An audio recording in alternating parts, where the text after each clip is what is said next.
ನಿನ್ನೆ ಶೆಟ್ರಂಗಡಿಲಿ ಅಕ್ಕಿ ಬೇಳೆ ಎಣ್ಣೆ ತಂದಿದ್ದೆ, 530 ರೂಪಾಯಿ ಆಗಿದೆ. ಫಸ್ಟ್ ಹೋಗಿ ಕೊಟ್ಬಾ ಇದರಲ್ಲಿ. ಸರಿ. ಹೋಗು. ಅಪ್ಪ, ನಮ್ಮ ಮಾರ್ಕೆಟಲ್ಲಿ ರಂಗಪ್ಪಜ್ಜ ಅಂತ ಒಬ್ರಿದ್ದಾರೆ. ಅವ್ರಿಗೂ 2 ವರ್ಷದಿಂದ ಹಿಂಗೆ ಆಗಿತ್ತಂತೆ ಕಾಲು. ಆವಾಗ ಇದೇ ಎಣ್ಣೆ ಹಚ್ಚಿ ಮಸಾಜ್ ಮಾಡಿದ್ದಂತೆ ಒಂದು 3 ತಿಂಗಳು. ಇವಾಗ ಪರವಾಗಿಲ್ಲಪ್ಪ, ಸ್ಟ್ಯಾಂಡ್ ಹಿಡ್ಕೊಂಡಾದ್ರೂ ನಡೀತಾರೆ. ಅದಕ್ಕೆ ನಾನು ಅದೇ ಎಣ್ಣೆ ತಂದುಬಿಟ್ಟೆ.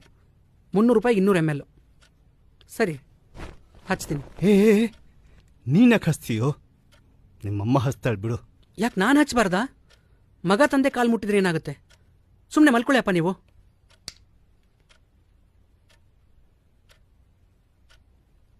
ಈ ಕಾಲು ನಮ್ಮ ಸಂಸಾರದ ಭಾರನ ಹೊತ್ತಿರೋ ಕಾಲು. ಈ ಕಾಲು ನಮ್ಮ ಜೀವನದ ಬಂಡಿನ ನಿರಂತರವಾಗಿ ಎಳೆದಿರೋ ಕಾಲು. ಬರೀ 1 ವಾರ ಕೆಲಸಕ್ಕೆ ಹೋಗಿರೋ ನನಗೆ ಇಷ್ಟೊಂದು ಸುಸ್ತಾಗ್ತಿದೆ. ಇನ್ನು 30 ವರ್ಷ ಕಷ್ಟಪಟ್ಟಿರೋ ಈ ಕಾಲುಗಳು ಅದೆಷ್ಟು ದಣದಿರಬೇಡ.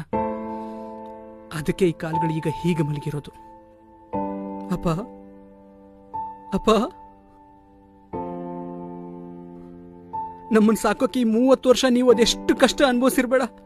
ಯಾಕೋ ಸಂಜು? ಅದೆಷ್ಟು ಅವಮಾನ ಎದುರಿಸಿರ್ಬೇಡಪ್ಪ. ಆದ್ರೂ ನೀವು ಒಂದಿನೂ ನಮ್ಮ ಮುಂದೆ ಯಾವ ನೋವನ್ನು ತೋರಿಸ್ಕೊಳ್ಳದೆ ನಗನಗ್ತಾ ಇದ್ರಿ. ಯಾವುದಕ್ಕೂ ಕಡಿಮೆ ಮಾಡದೆ ನನ್ನ ಒಬ್ಬ ರಾಜ್ಕುಮಾರ್ ಅಂತರ ಬೆಳೆಸಿದ್ರಿ. ಯಾರ ಮುಂದೆನೂ ಕೈ ಜಾಸ್ತಿ ನನ್ನ ಒಬ್ಬ ಸ್ವಾಭಿಮಾನಿ ತರ ಸಾಕಿದ್ರಿ. ಎಷ್ಟು ಗ್ರೇಟ್ ಅಪ್ಪ ನೀವು, ಎಷ್ಟು ಗ್ರೇಟ್ ಅಪ್ಪ. ನಿಮ್ ಋಣ ನಾನು ಹೆಂಗ್ ತೀರಿಸ್ಲಪ್ಪ?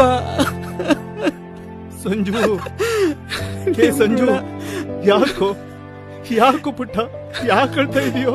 ನಿಮ್ ಋಣ ಹೆಂಗ್ ತೀರಿಸ್? ಲಕ್ಷ್ಮಿ, ಲಕ್ಷ್ಮಿ, ಏನಾಯ್ತ್ರಿ? ನೋಡೆ.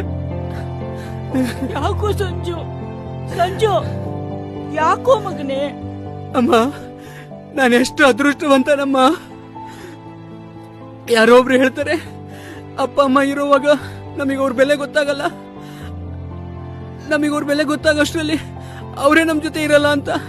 ಆದ್ರೆ ನಾನೆಷ್ಟು ಅದೃಷ್ಟವಂತ ಅಂದ್ರೆ, ನೀವಿಬ್ರು ನನ್ನ ಜೊತೆ ಇದ್ದಾಗಲೇ ನನಗೆ ನಿಮ್ ಬೆಲೆ ಗೊತ್ತಾಗಿದೆ.